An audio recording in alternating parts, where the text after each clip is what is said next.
Hello. Hello. How are we doing, folks? Hello, hello, hello. Are you still in Canada? Yeah, they can't get rid of me. Are you just staying there? Oh, I'm here. I was supposed to leave on the 2nd, but I might be staying a little bit longer. Interesting. Excellent. We'll give folks another minute or so to come in. But welcome. All right. I think that Drew's sick today, so we'll hold off on, unfortunately. But let me, all right. Anyway, to answer Belladone's question, castling is when you move your knight and your bishop out of the back row, and then you can in one move you can hop your king and your castle. You can hop your castle over your king. Excellent. Anyway, how's the golf going? What was that? How's the golf going? It's good. It's good. All right. Well, let's get started. Hey, everybody, welcome to Back Community Call. It's Tuesday, December 19th, 2 o'clock Pacific. Hope you all are having a great week. We've had a bunch of things going on. Drew and I and Samson were in Las Vegas last week. Brave was sponsoring the karate.com or the Karate Combat, what was it, KC43 event, which was pretty cool. And we actually had some really interesting discussions with the team. They have their karate token as well. I mean, obviously, you guys were doing the live stream too, which was kind of rad because I was standing there next to the CTO of Karate Combat, and basically I showed him the viewing party that we were having. I was like, hey man, like we can token gate through here, and he was even saying they have a way, even though they're using Hedera for their token, they have a way using like some JSON calls where they can actually still token gate with it, as long as there's like an EVM supported wallet or something like that. So a whole bunch of discussion is going to go around that. And we also are going to be extending that partnership with them. So more to come on that front too. I think that it was really cool getting together in person with a team and kind of working through some things. So I hope that was cool. Thanks to everybody who showed up for the live stream. I think there were like 23, 24 people at the max, and it was long, like 5 or 6 hours. But it was fun to watch, and appreciate everybody going there. Also, one other cool thing is that it is one of the campaign we're running with them is one of the highest converting that we've ever had in the platform, which is pretty rad. We're working on a case study with them for the sales team, etc. But that's cool. And then another thing too, because I kind of tweeted this out about an hour or so ago after I saw some folks in the brigade X chat talking about it a bit. There's some live testing happening with the on-chain settlements that we have a test cohort live with that. Chris Nguyen on the reward team is working on coordinating a lot of that right now. And we're also going to be having a pay with BAT preview for some of the premium products. And so I'm going to be sharing some info on that within the next couple of days. So folks that from the community that want to get involved with testing that out with us, like let us know. We'll be giving you all some more info on that front too. But without further ado, I know Jenny and crew have been putting the deck together, so I will step back and have them come up and give some presentation. Yeah, there you go, Jenny. All right, can everybody hear me? Yeah. Okie dokie, cool. Yeah, just want to say thumbs up to on-chain tipping for creators currently in testing. We have some BAT ambassadors testing that out currently. Really excited to see how that goes. And like Luke said, if there's anybody else here who would like to help test, let us know. And then as we expand the testing group, we may be able to get you in there. So awesome. And all right, yeah, I'll just kick off. Hang on a second. Let me just get organized. Okay. So many tabs. All right. So we're going to start with a BAT Ambassadors referral stats update. You all know the drill on this campaign. We're using this to measure our program's impact on user growth on the browser. We have about 40 ambassadors participating. So, all right. So last week we celebrated how we surpassed our 3-month goal of 100 conversions or new Brave browser users, which was awesome. So yeah, we that was a big celebration last week. You saw the slide with all the confetti on it. We were super happy to hit that target. We had also achieved, I think it was 3,900 and some change total downloads and 312 first opens. So using our data from the first 3 months of the campaign, I created a bubble chart over here to help us visualize and compare these 3 metrics simultaneously to give us a sense of which continents have the highest engagement across all stages of the funnel. So in the chart, as you can see, the number of downloads are displayed along the x-axis, and the number of first opens are shown along the y-axis. And then each bubble on the chart represents a continent, and conversions are represented by the size of the bubble. So as you can see, Africa, the blue bubble, has a notably larger bubble than the rest, which indicates that they have a higher number of conversions relative to their downloads and first opens compared to the other continents. However, Asia and Europe are not far behind, so I've got to shout them out too. And as I've mentioned in past calls, this is unsurprising given the number of real life events we've been seeing from Stan and Sheedy and Alfred, who are our African ambassadors. But, still very awesome. And I think it helps to be able to visualize it. So that's why I created this chart, and hopefully it's helpful. And, again, big congrats to our African ambassadors who have been really pushing with the in real life events, and really using their referral codes, bringing new people to the browser, talking about the browser, brave and bad, of course, that too, and getting people actually testing and using it and sticking. That's huge. So well done to the 3 of you and to the rest of the ambassadors who've been putting in a lot of effort. I'm sure we'll start to see more of that data come through. But yeah, well done. Keep up the great work. Okay, so now these are the latest stats as of this week. Our ambassadors have generated a total of 4,205 downloads, 331 first opens, and 115 conversions. And I've now extended our target to the end of February, which will be 6 months since our campaign kicked off. And our goal is to reach 250 conversions by that time. So a little bit more, than the 100 I gave us last time. I mean, we're already at 100, so we only have 150 left to go, which means we are almost halfway to the end of Feb goal. And I firmly believe that we can make it. So that ambassadors, keep going with those referrals. You're crushing it. You all are the best, and love to see these numbers climb every week. Is that a question? Yeah. Just out of curiosity, if you know off the top of your head, like how many ambassadors are involved in doing this right now? So we have about 40 ambassadors, 40 to 44-ish ambassadors participating in the referral campaign, meaning that they each have received their own unique QR code and download URL for the browser. However, not all of them are super active with referrals. And that's, mainly because not all of them are going out and doing meetups and talking to new people all the time. And so I would say there are about like 15 to 20 that are super engaged with the campaign at the moment. Cool. So like 40 as a base, and then like 15 to 20. Okay, it's not bad, you guys. Like this is like a cool, especially for like a pilot that you guys are kind of just getting out there with as this first cohort, right? Like those are really cool numbers. And like we said before, converting people to a browser is not like the easiest thing in the world. So not only are you guys like getting them in the door, but then people are sticking for over 30 days, which is really nice. It's awesome to see. Yeah, that's it.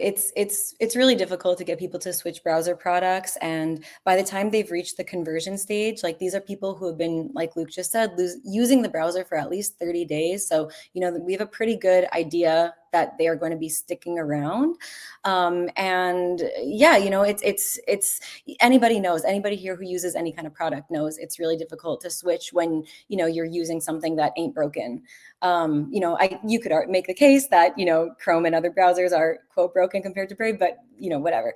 It is a big deal. I hope it doesn't seem like I'm making, you know, like taking an uninteresting set of numbers and trying to make them interesting. I do really think that these numbers are great for, like you said, Luke, a pilot that we are running as a test with a small group of ambassadors. Like, we may extend this out in the future to include like more community members, or as we continue to grow the ambassadors program, like we'll bring in more people and the numbers will be bigger.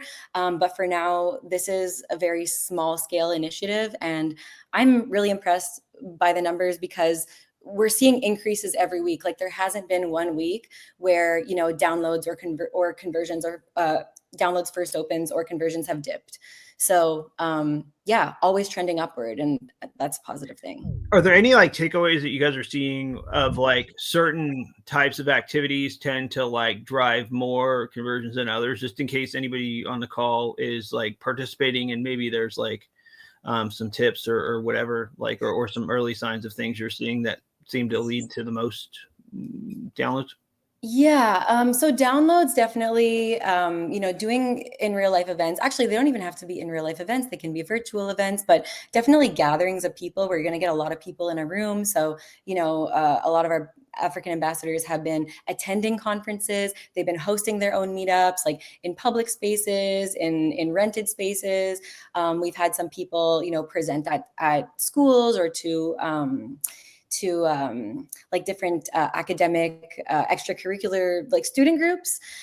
So whenever you can get a lot of people in a room, that's when you'll be able to drive like tons of downloads at once. And in terms of getting people to convert, I think there needs to be follow-up involved. So either, you know, getting the contacts of the people that you talk to about the browser, making sure that you can follow up with them to see if they have any questions, if there are any pain points, if they're understanding everything okay, you know, if they have feedback. I think that really helps. And it is a lot of work. Like, it's a lot of kind of like white glove work. So it's really not easy. And that's another reason why like the numbers that we're seeing are impressive, is because like to get someone from a download to a conversion takes a lot of follow up and or like, you know, meeting them repeatedly, like hosting regular meetups, like several of our African ambassadors do. They'll have like regular meetups, and Viking in Indonesia also does this, where he'll do like a monthly BAT meetup and a monthly Brave meetup, and you get a lot of the same people kind of like cycling in and out of those meetups. Plus, those people will bring new friends, so you've got like a mixture of like new people, old people, but those repeat folks are, you know, are really the ones who are like helping move the new people along. Does that make sense? Yeah, that's great. All right. The other thing too is like in person, it's a lot easier to get someone to actually use your referral, because like you can show it to them, and if they're like interacting with QR code, you know, it takes them right to the app store. You know, if you're doing stuff online, you know, chances are a lot of people aren't going to use your code because it kind of looks a little iffy. And then, yeah, you can share QR codes with people online, but it's also kind of it can be, you know, there's a good chance they're just going to like search it anyway, you know, the download. So in-person events definitely are going to reflect heavier in stats. Yeah, I totally get what you mean. It definitely is easier to get people to scan a QR code in real life, and during an online event, it's not, you know, like logistically, it's like a little bit weirder. We do have the referral links too, but like you said, maybe people are less likely to click on a URL online versus if they are meeting somebody in person and, you know, are being encouraged to scan a QR to download the product. It's a bit of a different experience. And then something you mentioned last week, Bows, which is also important. A lot of our BAT ambassadors are, you know, all of these folks are people who are like super fans, like really believe in Brave, really believe in BAT, and who have been, you know, talking about BAT and Brave to people in their circles for, you know, months. or longer since they've joined the program and before. And so really the referral campaign only captures like what they've been able to drive in terms of downloads like since we kicked off. But there was a lot of sort of work gone in with these folks like before that. I know, at least for me, like I've been, working here for a while and I've been in the community for a very long time, and everybody I know is already, using Brave, best believe, on all their devices, because I've been, preaching for years. And so like there are so many numbers that won't be captured in the campaign, but it at least gives us a decent idea of what we've been able to do since kicking it off. And I also wanted to highlight our top referrers of the week. So we have Stan from Kenya and Alfred from Nigeria. And again, this kind of like dovetails on the question that Luke was asking. These two have been hosting a lot of events, and so like a lot of in-person events. And so, naturally we're seeing their numbers rise because they're out there talking to groups of people all the time. So well done, Stan, and well done, Alfred. Okay, Bad Ambassador recent events. Alrighty. Yeah, so speaking of events by our African Bad Ambassadors, Alfred from Nigeria held an awesome event this week at a park. It was at Millennium Park in Abuja, Nigeria, and it was a gathering of friends and newcomers. They covered the year's milestones. I don't think it was only Brave related, but definitely Brave was a standout highlight of the event. And I really like this event because it showcased the effective use of outdoor spaces for community gatherings. Just showing that meetups don't have to be super costly. They don't have to be, super involved to be impactful. So well done, Alfred. This looked like it was awesome, and you took some great photos. All right, we've got some highlights from the BAT community this week as well. So in these two screenshots from Reddit, users shared their experiences spending their BAT earnings on real life products. So the user on the left here with the chocolate bar bought a snack with BAT, and the user on the right documented their experience with getting an Uphold debit card. So these folks, or this person on the right, is UK based, so they were able to get the Uphold debit card. And they explained how they set the source of their funds to BAT, and then they ended up being able to buy a 6-inch spicy Italian herb and cheese sub from Subway with their BAT earnings. So celebrating some in real life utility for BAT this week. Thought that was pretty awesome and wanted to share. Okay, is Drew here? He wasn't feeling too well today, but I think he's sick. But if you're here, Drew, say something. But I think he's sick. Yeah, I think he's sick. And you kind of covered this at the beginning of the call, Luke, but is there anything else that you wanted to say? I have a couple of slides worth of Karate Combat KC43 photos to show. Yeah, it was fun. I mean, it was impressive. Like we all watched the previous fight, and it was first one we were kind of sponsoring, and the production value was pretty slick from the live stream, but then in real life too, it was really well put together. And it was cool to see everybody there. And yeah, the team, they're another case where they've got a token and it's not just about speculating, you're actually using it for something that ties to the event. So I think that what I really liked, and I was talking to the Shez on our marketing team too, because she does a lot of event work. And I think it's really nice when we can look, let me just zoom out for 1 second, right? If you look at what's happening right now, especially in the US, you've got, whether it's agencies that are kind of overreaching and trying to kind of frame crypto as a criminal type of thing, like Silk Road-esque or whatever, but worse, they're being opportunistic, et cetera. And then on the other end of things, you've got this highly speculative area in crypto that, has been, it's not going away necessarily, but with the advances that have happened on the technology side, I think a really great strategy for us to move forward with, which is something that's kind of what we've always been about anyways, even to kind of our own detriment sometimes, is like partnering with folks that are in the space that are doing things that other people outside of crypto like for example, watching, sports, right? Like, or events like this. And then if they have a crypto element to it, great. Like, let's kind of work with them on what we can do together where we can, but also kind of like use our platform to help them grow too.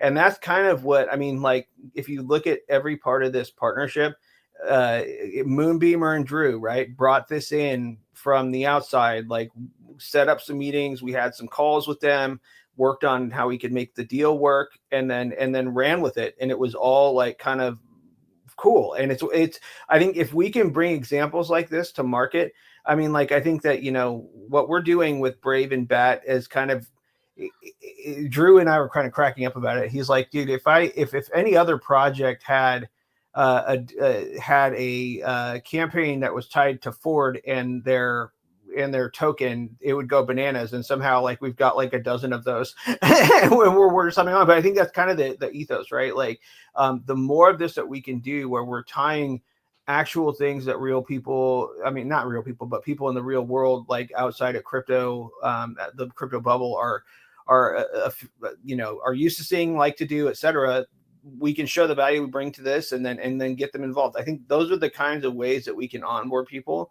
I mean, like, when I was working, everybody, when there's a bull run that gets enough hype, like, everybody's friends and family come and ask them about these things. And one thing that stands out about our case is that people would come up to me and say, hey, look, like, I totally get what you guys are doing. I use the browser. I earn crypto while I browse. Like, if we find more of those cases where there's a fit that your neighbors understand, I think those are ways that we can help to grow all of this, like, a lot. And I know that, like, with our team too, we're not going to be shipping stuff that's not going to be like user first. And so if we can also help to kind of spread, and I see this happening, like, every time we work close with a partnership or a team, like, the amount of review that goes on in advance of these things that requires, like we end up like showing, I see our team kind of like working with theirs and showing them little pointers on how, this could be done this way and it's even better, etc. Like, I think it all kind of has this like real world functionality involved that I think there is a real need to show and highlight. And right now we're kind of working on getting a bunch of like, podcast appearances and things like that, so we can talk about this more, because I think that these are right now is a really good time to bring real world use to market, like especially when it's functional and people can go try it out. Like, right now is the time to start highlighting these things, especially like as these bozos in Washington start to like frame us up as criminals or something like that, which is unfortunately kind of where it's at. That's my 50 cents on the Karate Combat thing. I think, extending the partnership, more to come. We're also looking at other projects we can do similar things with too. Amen to that. Yeah. Oh, Luke, is that you in the ring on the bottom right? I don't even. Oh, that was Nam did that. Yeah, that was after you went to bed, Jenny. I always miss the good stuff after I go to bed. All right, hang on. We got a few more pictures, a few more shots from the match. The branding looks so good there on the side. And for anyone who is watching the live stream, whether at the watch party or on TV or wherever, you actually might have been able to spot Luke and Drew and Samson on TV because they were seated right behind the announcers in the VIP section. So that was pretty cool. All right, Guillermo, are you here? Yes, I am. Take it away. Hello, everyone. We are hosting a holiday party to celebrate the upcoming festivities, and we would like you all to join. It will be on the December 21st, which will be this Thursday, and it will happen between 1 p.m. to 5 p.m. EST, or 6 p.m. to 10 p.m. UTC. So we'll be hosting many activities, and we'll all be there, and just celebrating and having a good time. And we can. Yeah. Next slide. Sorry, I don't know if you want to add anything. Yeah, I just wanted to add, we did this the last 2 years in the Bat Brigade, and it was super fun both times. We have different games going on sort of concurrently. You can join whatever game you feel like joining. We have different hosts from the community, and like Guillermo mentioned, we have bat prizes. It's a ton of fun, and it's just a nice, bonding opportunity. We don't always get to, just hang out and be merry. All right, next slide. Now you may ask, now what kind of fun activities will you guys have? We will have trivia like we have every Friday before the Twitter Spaces, which will be hosted by the Dave. That will go from 1 p.m. to 2 p.m. EST.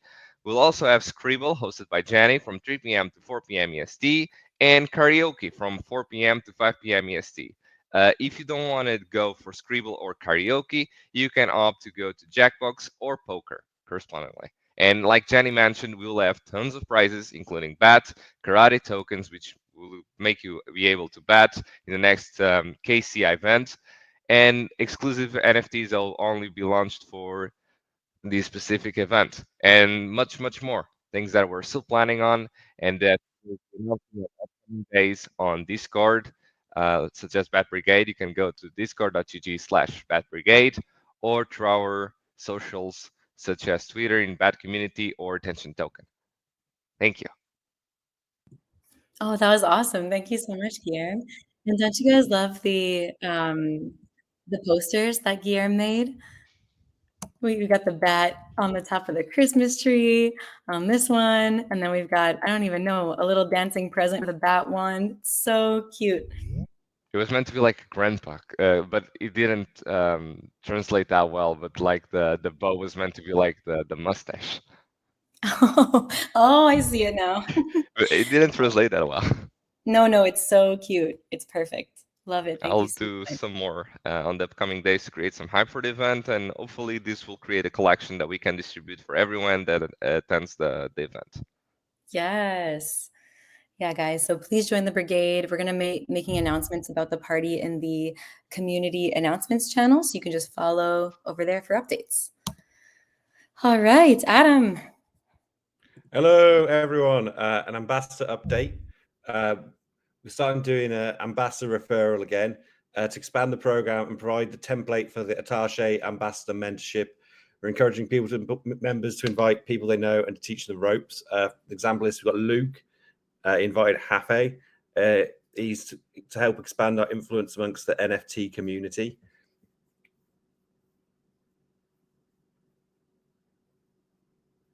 And next one. Oh, here we go. Turn off the sound. Turn off the sound, otherwise you hear me rambling. Yeah, we've had a week of events now, and so it's been pretty consistent. We've handed out SBAT and cash gun prizes to participants, but I think it's good now that we've got the template, and each week we can announce them further in advance to get more people. And I should have some statistics for next time. And what game are we looking at on the left here, Oh Ben? no, that's the Gen Royale. That's just me and Belladone, because I only announced it like an hour before, so that was just the two. And he managed to win somehow. That's awesome. Yeah, and Degen Royale incorporated our Bat and Atomape NFTs as skins in the game. So what you're seeing there is the Dabbler, I think, or the Degen. I think it's the Degen. They're going to put the Sage in it soon as well. That's so exciting. I can't wait. Also, they will be featured on the next upcoming issue of Echo, alongside Xborg and many others that are still joining. That's right, because the topic of the next issue is Web3 gaming, right? Exactly. Ooh. All right, next slide. Oopsie. Hang on a sec. There you go. Ooh. All right, so we've got the Zeely rewards. We've had a good effort from everyone on Zeely.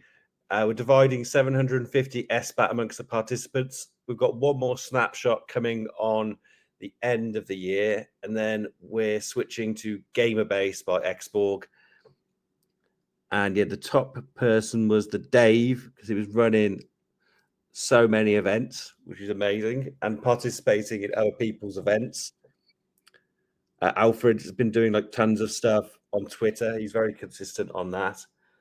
and Bat Nicholas did a bunch of like real life events and other things.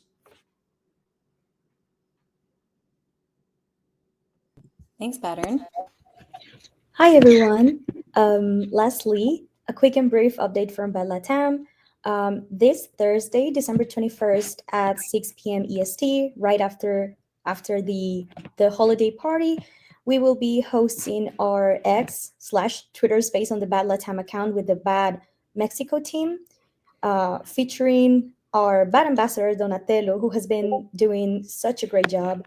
In this occasion, Bad Mexico will join us to share insights about their work within Brave and Bad, as well as their participation in different events. Sorry. No worries. In different events. And additionally, this is this is great because other Web3 communities from Mexico will be joining too to share their experiences and insights with us. So we're very excited. Oh my God, we are very excited, and you are welcome to join us, like always. That's awesome. Thanks for doing this, Bella.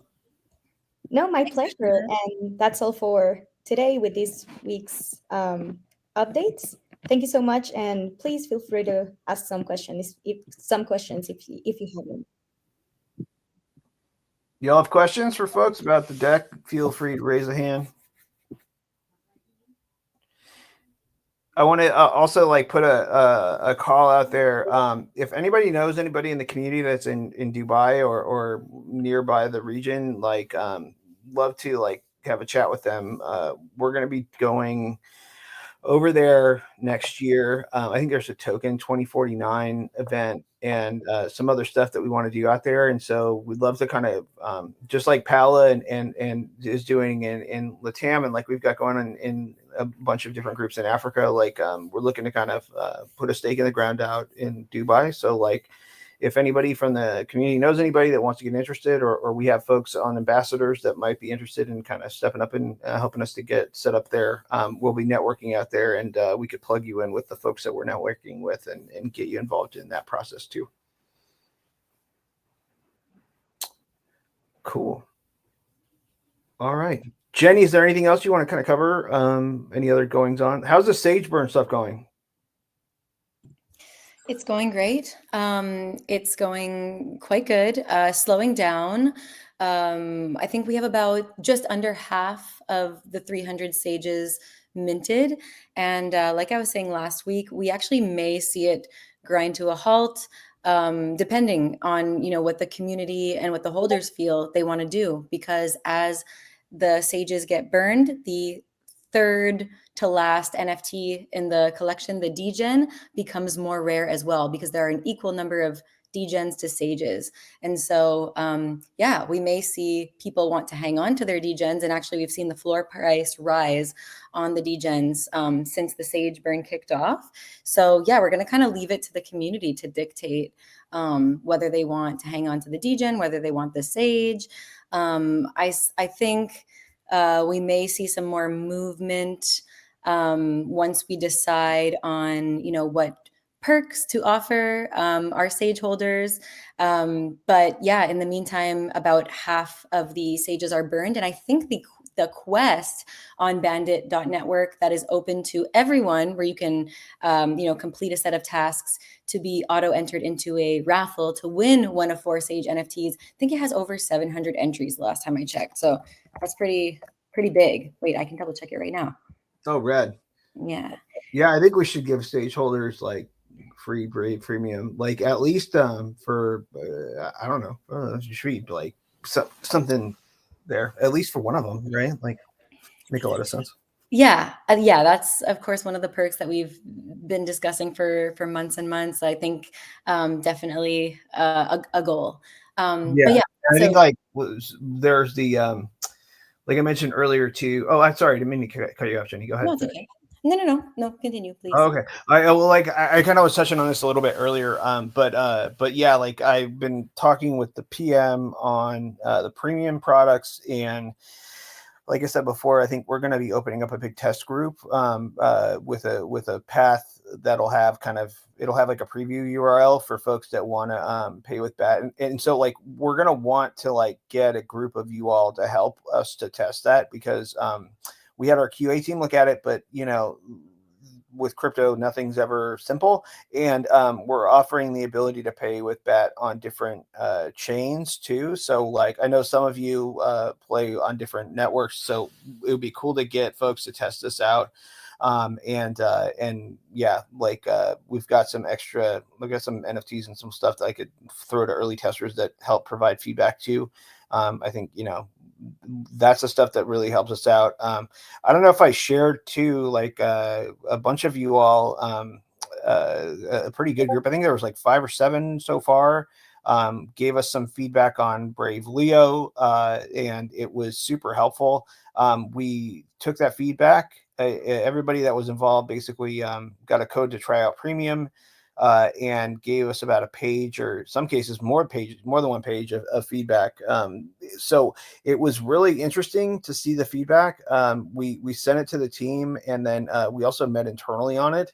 And I think we might actually like make a bigger call too for more folks to give us this. But one thing that was really interesting too with these things is, when they're building them, we have some idea of what we expect users to test like and do with this stuff. But the feedback that came back was super interesting in that like there was a lot of feedback around real-time information that was like interesting, and things that people had expected Leo to help with that we weren't really thinking about. So I think there's we'll do more testing like this, but I think that these are ways like with pay with BAT, with the Leo stuff, and with the like rewards, the on-chain settlement. I know there's a cohort of folks that are starting to get ready to test that now, or they might already be testing it. You all are a huge part of us making the product better, and I appreciate everything you guys bring to this call every week. Especially the folks that are going out and engaging with the public through the support network. I know C-Ray and Bowes and all you guys are out there, pretty regularly, interfacing with the public and bubbling stuff up. Like, please keep doing that. I mean, I think I've said this before, like as a privacy company, we measure what we need to measure without collecting users' information. And that's like part of what we're trying to bring as a better product that doesn't want to, collect users' information.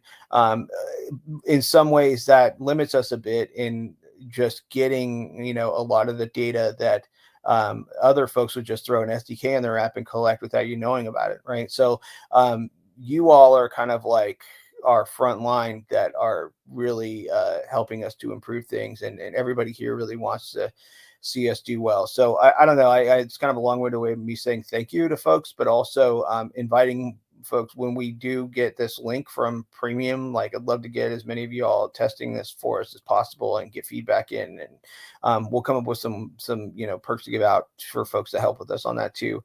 But it's that time of year where stuff kind of winds down a little bit, and we can get in and dig around a bit more.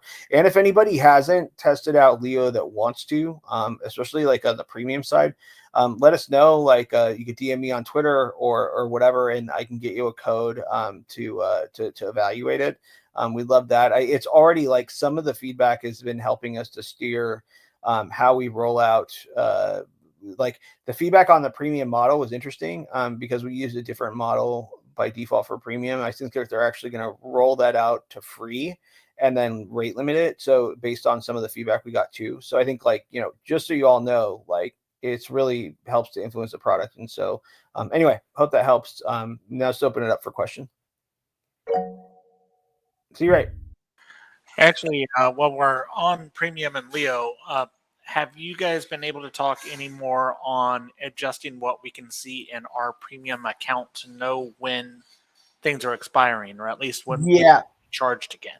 Yeah, so I bubbled that up to Premium team, and I mentioned that specifically because like they want to get the recurring payment working properly. And I said, hey, by the way, like we've got a bunch of feedback around making sure that, it's super clear for folks when things are set to expire so they know, et cetera. So they're working on getting that in. I'm not sure if it'll be there. I think it should be there when we start getting folks testing, but let me double check on that.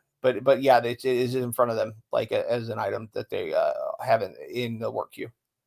All right, awesome. I know for now I went ahead and canceled like at least 2 of them, and so I know I could swear the one should have lasted until like March, but now it's showing that it expires here in January, so it's like whatever. Interesting. Okay. Cool. Let me see. Check the chat for some of these things. Oh, Mr. Baz is doing an event. Where do you want us to talk about that? Let folks know who might be able to go. Well, I mean, more just like my ambassador update is just I have an event tomorrow that I'm doing, so that's pretty cool. Just kind of like the local crypto Web3 community. They kind of got a little stagnant, but I've been doing a lot of like kind of small meetups and chatting with people in that group, and finally got something more formal set up, kind of like they used to do it. So it's pretty good, cool. Especially because like most of the people who have like confirmed that they're actually going are people I haven't gotten the chance to do like those small like meetups with before. So it's kind of cool because I kind of thought at first it might just mainly be people I'd already done like smaller meetups with. But I see. Is that where's that? Is that in North Carolina that you're doing it? yeah, I'm doing it in North Carolina. If anyone's in the Triangle area, just reach out. Sweet. I can give you the details. But yeah, it's tomorrow night. Cool. Right on, man. You should take some pictures. Yeah, I'm going to try to get somebody to take some pictures of it for it. So I actually have something to share on socials for a change. Excellent.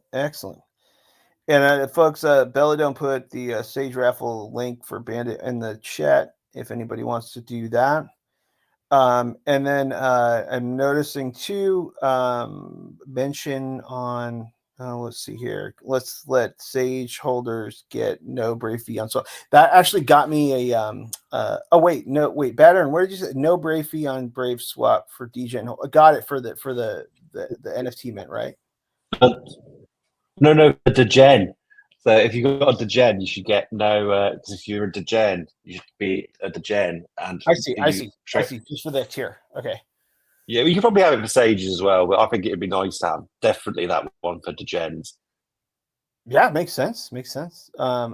Yeah, we can see how easy that would be to implement. That reminded me though, like when Drew and I were talking, and actually Sherelle and I were talking too, like last week about this too. Like, I think one thing that's interesting about BAT is, we're 12th most distributed on Ethereum, and then we have this. Last year when we did the wallet partner program, like we have over 80 different dApps that are part of that program. One thing that's neat, like we're kind of getting into like airdrop season, is the ability to kind of let holders of BAT like get additional perks for things, whether that's access to an airdrop or some kind of a added value mechanism on that. And we're talking about kind of approaching a bunch of these wallet partners with some ideas like that. And so I wanted to put it to you all. I know it's on our site. We have the blogs that have all the partners kind of listed there. If anybody has any thoughts too for perks or gaps that we have in the program that you'd all like us to approach about, ways that we can get perks for BAT holders in there, I think we're totally open to that too. That could be something we talk about ambassadors or elsewhere, but I just wanted to put that out there. It's kind of a call to action for folks. If there are any dApps that we have supported with Brave Wallet that come to mind, because what we can do is we can go to them and say, hey, look, like, you know, we have BAT NFT holders, yada yada yada. Like, you know, we can exchange in exchange for like perks for those users, right? Like, we could also, you know, provide some media inventory for them to promote their DApp to our user base, which could be a cool way, like a cool hook. I think we're seeing a bunch of inbound right now from Web3 companies again after things had kind of gotten cold on the advertising side when the market constricted. So anyways, like, it's a lever we have. Would love to get thoughts, and also kind of it helps us to gauge like where people's interest is right now, since we had dApps that were doing everything from like, you know, NFT marketplaces to DeFi to, you know, other stuff. It gives us a sense of gaming, etc., of where people are at with like what they want to do on chain, and then we can make sure that we're offering perks that people actually use. So yeah, Crippled Resistance, you got a hand up. Yes, hello, how are you? I'm good. How are you? Good. My question is about AI and Leo. Is because I noticed that AI is getting used by a lot of companies. Even like virus software companies are using AI. Are any other companies using or reaching out the real AI? Yeah, that's actually like a really, really good question. So we're talking with a few about it because it's a way that what I think we've talked about this in the past too, when people have asked like, how about using Brave as like kind of an enterprise play for companies, et cetera. One thing that, and I've touched on this a little bit on the podcast, but there are 2 episodes of the podcast that are going to be releasing over the next 2 weeks that we get into this a little bit more even. But a lot of companies are actually like pretty spooked right now with how, because so many people are using AI like ChatGPT and things like that, like companies are having, it's almost like with security where, you know, how your like IT person will basically come and say, hey, look, like, here's all the tips, like don't click phishing links and good hygiene for, you know, OPSEC for employees. They're almost having to start employing those measures around using AI, because what's happening is in some cases, like, people are putting company sensitive data into these AI prompts, and some of them are relaying stuff back that shouldn't go back, and things like that. It's actually becoming a big risk vector for corporations like that are using or have people that are using AI. And so one thing that's interesting that we've had initial discussions with a couple of companies that are kind of security oriented but enterprise related, that, you know, with some of the ways that we're trying to safeguard privacy around the use with this, it's pretty appealing to them. And some of the other features too, there's the teams working on incorporating Leo into Brave Talk so that if a user opts in, they can catch a summary of the call. So let's say, like, even for things like that, the Karate Combat live stream that we were doing in here, let's say you didn't show up until halfway through it, you could ask Leo to summarize like what happened in the first half of the event, right? And it would give it to you, or what happened at the end of a meeting, or something like that. So those things, if you look at how Zoom got kind of in trouble, and some of these other companies are deploying with user hostile kind of approaches that are just the norms, we have the opportunity to kind of come in and say, hey, no, like here's kind of a user first way to do this that also benefits your company. So those things are still pretty high level right now. I think a lot of this is still, you know, Leo has been out for, I think, less than a month or maybe a month-ish, and you know, we're getting that feedback from you guys and everybody else. But I think that we're already starting to see interest around these other cases that could have like commercial enterprise kind of implementations, right? So, And that, yeah. so are you? Sorry, I apologize. But so are you developing any kind of pricing structure behind the scenes? Yeah.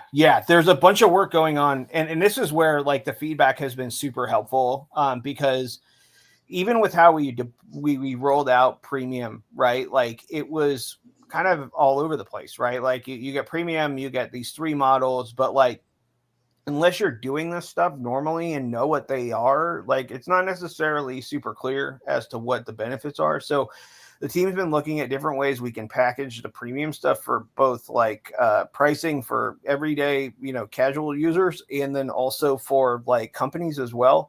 And then on the like a related note too, the team's also kind of looking. We have our search API business that we spun up that a lot of AI companies are starting to feed into, so they can get more real time data.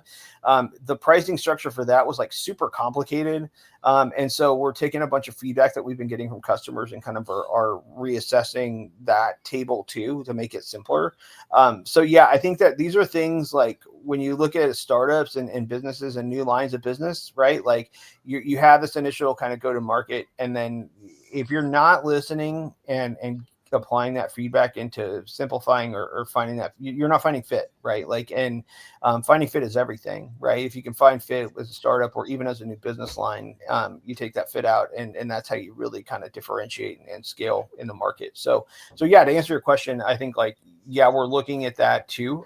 Like, okay, is premium something where, like I was saying earlier, when you go into premium in Leo, you get Claude, right? Like as that default model. And the feedback we've been getting is that people like that a lot more than what we were doing with like with Llama, right? So like, okay, why don't we try having Claude as the free tier, but rate limited, and then also work with the partners on the unit economics of it, which is a whole other area that you can model these things, right? Like, and we had nightly and beta testing before we launched, but like you never really know until you deploy it in production and the rubber hits the road. And with something like AI, where like it's been around, but like it's foreign to us as a browser and search engine and all the other things we're doing. Like we don't necessarily know, like, okay, like how is a typical user going to use this? How often? With something like this, where you have like computing costs and all this overhead stuff that you got to factor in, like a lot of effort has been into looking at like, okay, where is the energy going? And then where can we optimize and like reduce costs? And should we have conversations with our partners on this to like, see what we can renegotiate based on what we're seeing, yada, yada, yada. Because like one, if we can we have to make this so that millions of people can use it, and that it's like usable both as like a product, but also, as something that's accessible and not too expensive. So all these things have been in the mix as we've kind of rolled this stuff out. Thank you. Yeah, of course. I see C-Ray's got a hand up.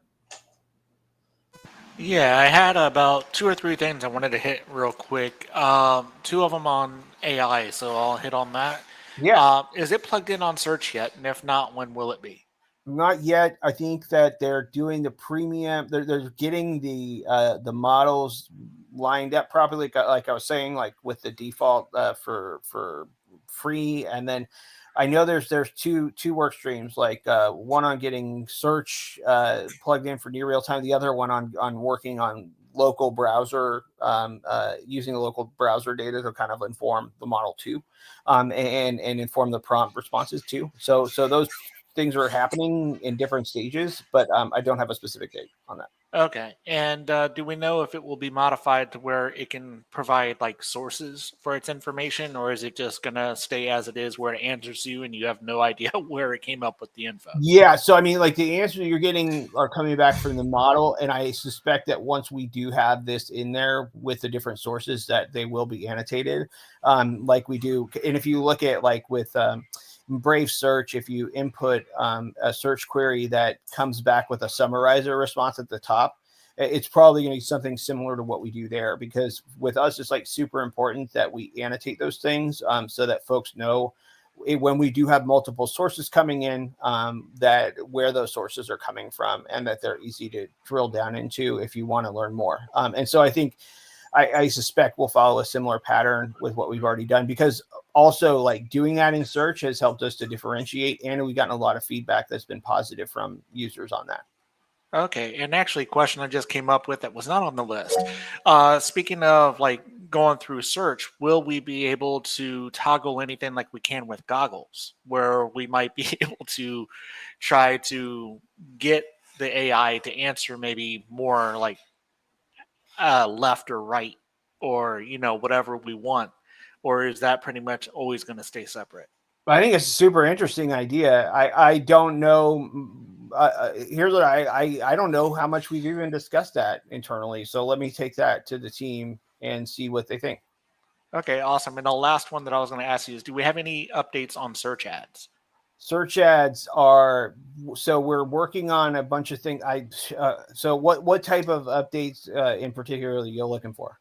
Well, I thought I saw on Reddit a couple months ago that search ads were live, but I've not seen them. Oh, for rewards. And on rewards top of users, that, right, and then on top of that, for rewards, like when I'm looking, I don't see them as one of the tiers. I mean, I just see Brave News and the notification ads, and so I'm trying to find out if search ads really are kind of open, or when they will be, and if how they're going to work as far as rewards. Yeah. No, it's a good question. Okay, that's super helpful because there's a bunch of things happening with search ads right now. Like, and so just for folks who are not aware, so like with the search ad rollout, it rolled out initially to users that were not in rewards. I think mainly because a lot of the folks we have on that search on the search ad side are really familiar with existing search ad modeling and performance, and we wanted to really, when you're doing something like this, like search is the most successful advertising business ever.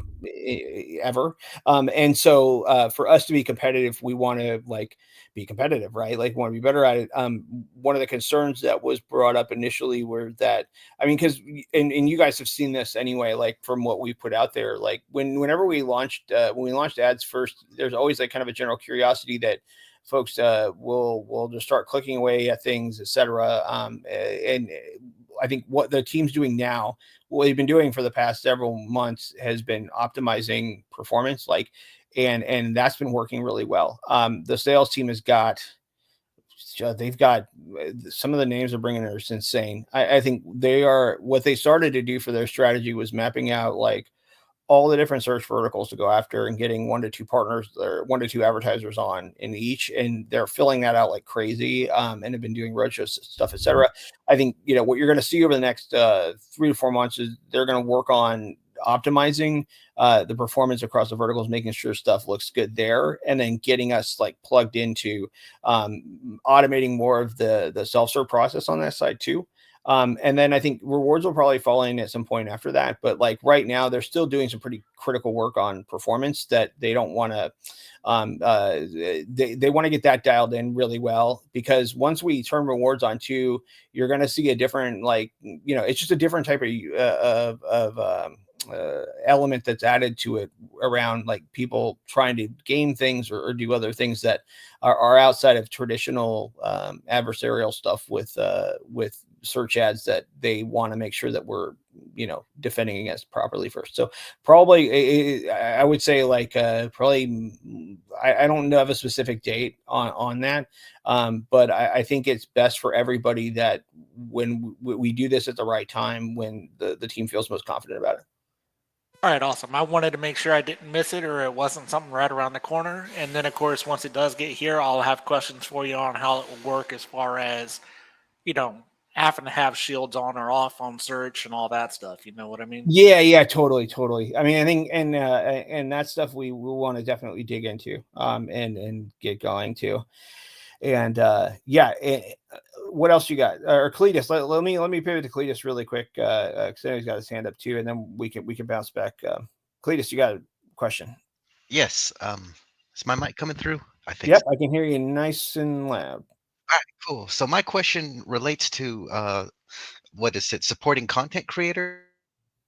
Yeah. Kind of back in the phases when these meetings were popping off, there used to be lots of talk about things such as like a bat version of Patreon or using bat to super chat streamers, stuff like that. But I haven't heard that kind of talk in a while now. Is that kind of still a vision at Brave, or Is it kind of dropping off a bit?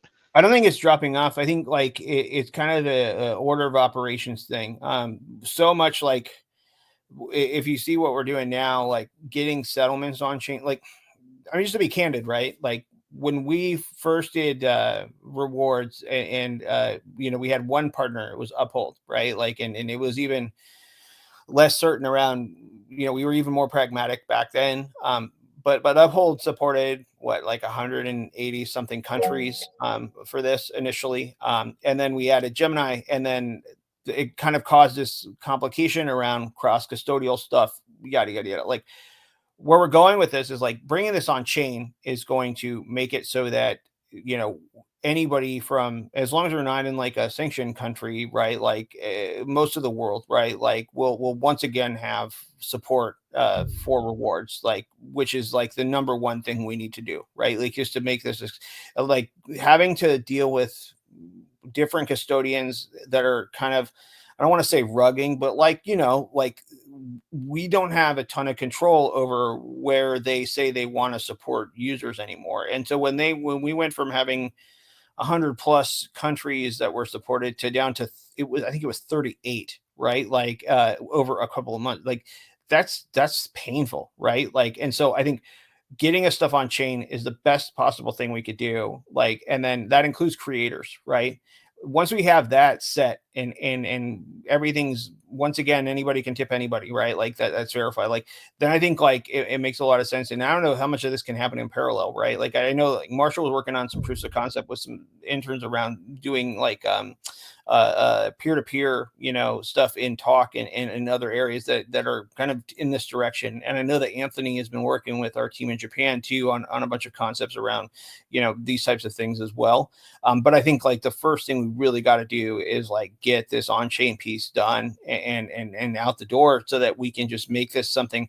I mean, because if you're in here and you have to like condition case it to where you're like, oh well, you know, support me if you're this, do that, or this or that, like they're already used to having to say, oh, like and subscribe and do all these things. It just doesn't scale, right? Like so like simplifying that, getting on chain where it needs to go, like first order, then integrate the things. It makes it easier to integrate too, like, to be honest. So like, yeah, anyway, so I hope that helps. Like none of this is like, these are things we want to do. We just want to make sure that we're doing them in the right order, because I think if we're not learning our lessons from like order of operations on these things, then we're not learning our lessons, right? Like, and so that's kind of where we're at with it. I got a quick follow up to that. Yeah, please. So you mentioned like being completely on chain. Is that legal? Yeah, I mean, we have legal guidance around these things, right? Like, and it's there's a bunch of, I mean, it depends on where you're standing in the world too, right? And depends on I mean, I think if, according to Elizabeth Warren, we're all criminals here.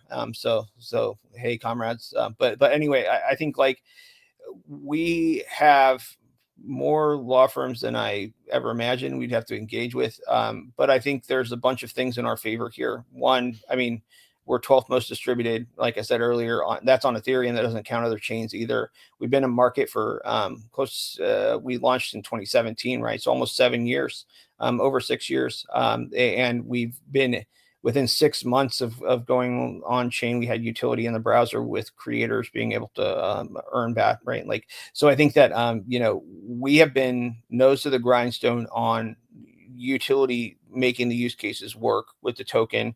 We have not been speculative. We've been doing everything we're supposed to do. There's a certain scale you can get to where the utility is almost commoditized, right? Like, and you know, we are going to operate as good faith, as good actors above board, and doing these things on chain. And we've got the green light. It's not like we're dealing with thousands of dollars here, right? Like if you look at other examples in the market, like Lolly, for example, right? You're earning Bitcoin on purchases, and it's small amounts.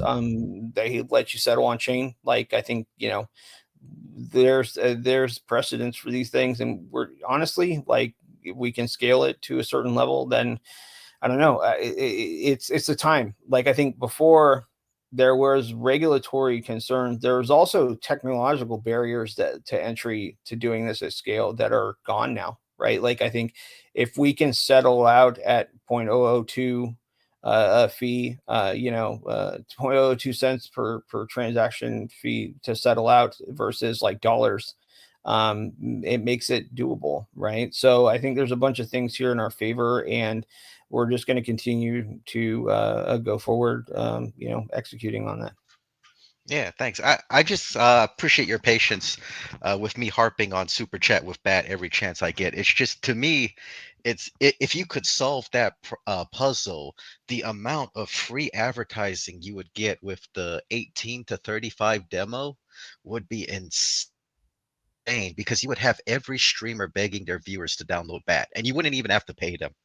I agree. I agree, my man. I love that you bring it up. Do you like? I think we should, and don't stop bringing it up either. I mean, and I think, yeah, I totally agree. And sometimes there's, I mean, like, I appreciate your all's patience on this stuff, right? Like, these are new things we're trying to do and disrupt the market, and sometimes it takes a bit to get it out there. But I think if you look at what we've been doing from the start to now, it's real progress happening, real things, and people are moving with their feet. And at that, I know we're 4 minutes over, and I actually got to go pick up my daughter. So I'm going to wrap it up now. We will be off next week, like we did last year. So give us a 1 week break, which I know we do 51 weeks a year. We do this call, but we will not be on next week. I hope everybody has an excellent holiday, whatever you're celebrating. And we will be back in the new year. And until then, have a great one. Same bat time, same channel. Take it easy, and see you online. Take care. Bye-bye. Bye. Bye.